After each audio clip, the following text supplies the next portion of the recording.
Illari is S tier this season, and there's a lot that goes into her kit. Do you want to learn how to be the best Illari in your rank? Well then stick around, because I've got a lot of great tips and info for y'all.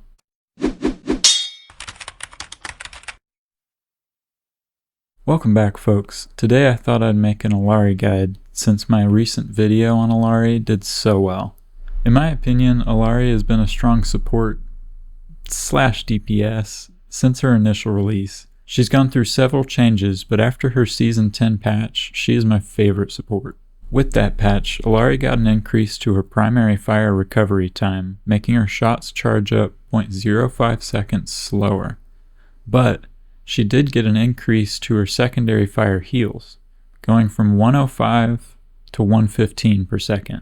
This is crucial because Illari already effectively has the most burst healing potential of any support in the game without using an ult. And they now have given her enough heals per second to put her into that category of actually viable for saving tanks while they're fighting for their life.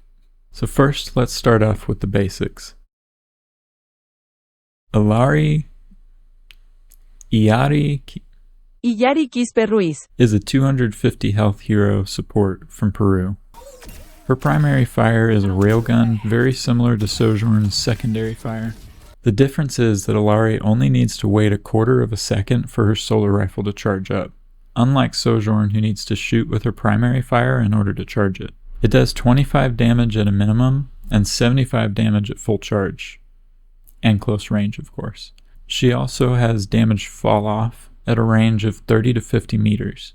She can shoot 1.11 shots per second at full charge and has 16 ammo in total, putting her at 83.33 damage per second potential if all shots are max charge and you fire them immediately at max charge. So you're not likely to get there, but about 80 per second. Illari's secondary fire is her main method of healing. It is a beam that you have to be very precise with to heal your targets. It does 115 heals per second, as we just discussed, and it takes 2.9 seconds to recharge to full. It has an overheat mechanic as well, so if you fully deplete it, the reload time will be 3.36 seconds instead of its normal 2.9. The beam also only has a range of 15.3 meters, so keep in mind you have to be close to heal with it. Her shift ability is called Outburst, and is her only movement ability if you don't count her ult as a movement ability. It has a 7-second cooldown, does 10 damage to anyone in an 8.5 meter radius, and will launch you at 16.7 meters per second in whatever direction you press. If you don't press a direction at the same time, it will launch you even faster at 18.4 meters per second, straight up in the air.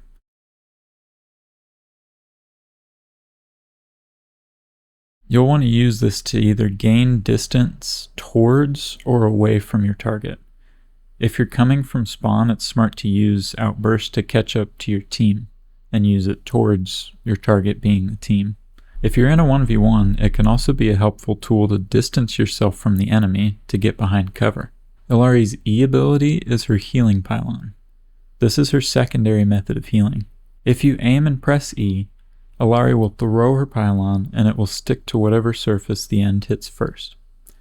The pylon itself has a 6-second cooldown by default, but that increases to a 12-second cooldown if it's taken damage in the last 3 seconds, or if the enemy kills your pylon, of course.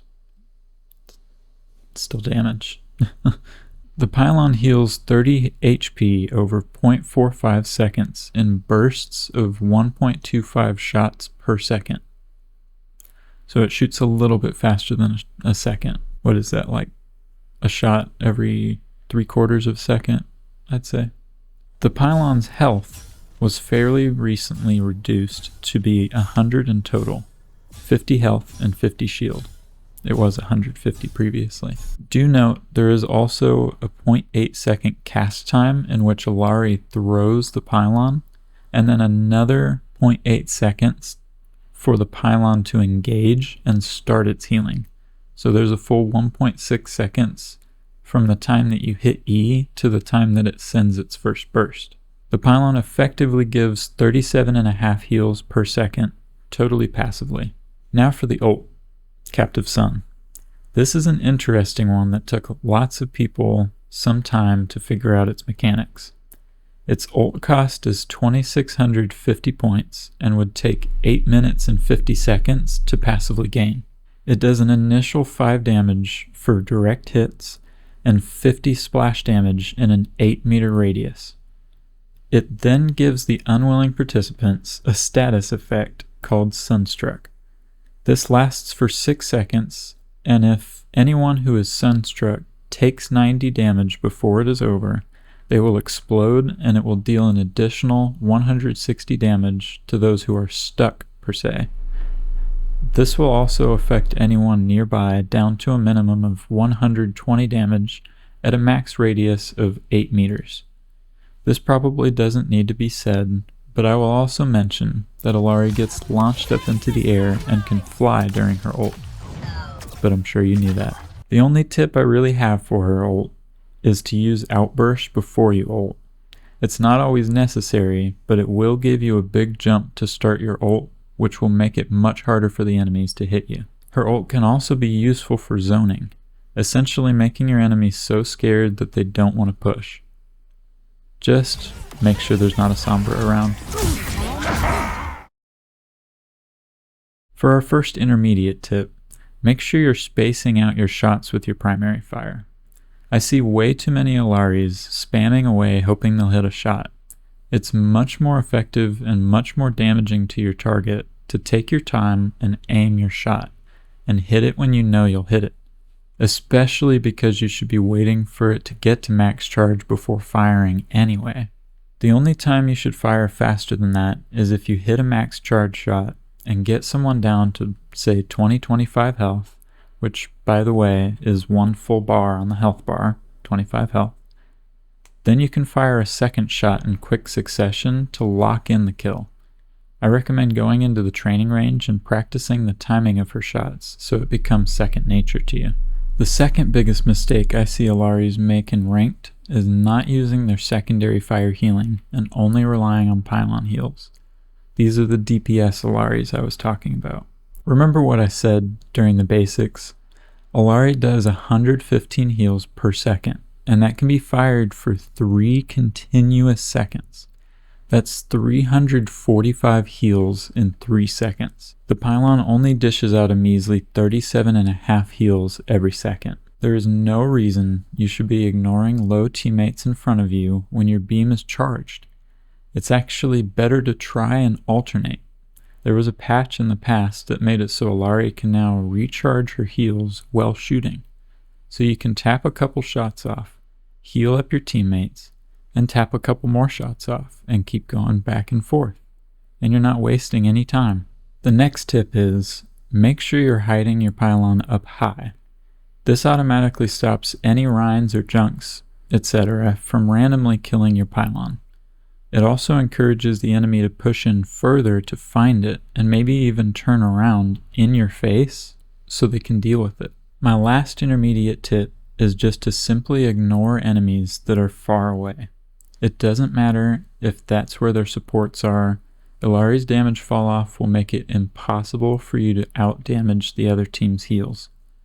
Instead, try to get high ground and take shots down at closer enemies. Or try to stay closer to your team and get value by providing massive amounts of burst heals and taking pot shots at the other team. After all, you do have a movement ability that also knocks back the enemies, so if anything, you can afford to risk the most space. Just don't overextend or you'll find your whole team screaming at you. Now for the more advanced tips. First on the list is to throw the pylon behind the enemy if there is only one enemy. Obviously don't do this if there's a full team facing you, but if you're in a 1v1 or your team is in a 3v1, 4v1, whatever it is, v1, go ahead and chuck that pylon behind the enemy. This way you get healing from it, but they can't deal with it unless they turn their back to you. One thing that can instantly level up your Illari gameplay is using the push-pull method with your pylon. If you've never heard of push-pull before, this is a concept in Overwatch of pushing when you or your team has an advantage and pulling back when they have an advantage. You should use your pylon like a foothold on the space your team has already taken. If their team takes that space, break your pylon before they have a chance to touch it, then immediately place it back down in a safe space to keep the heals going. If your team is pushing forward, keep the pylon moving up with them while still concealing it to give your team a constant advantage in every fight. And for the final advanced tip, when you're in a 1v1, you can use your pylon as cover. It has 100 health, so you can buy yourself a little more time to take shots at them from behind it.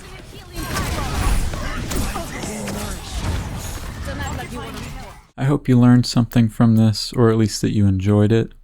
Maybe it refreshed something in your memory that you just forgot, or maybe it sparked some new ideas for you for some new strategies.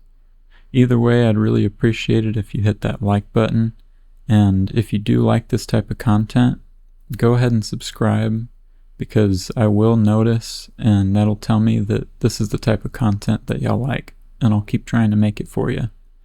And definitely also go down in those comments down there and let me know what I missed.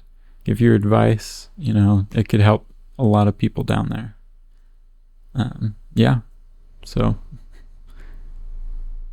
I wish you good games, good luck, stay safe, peace.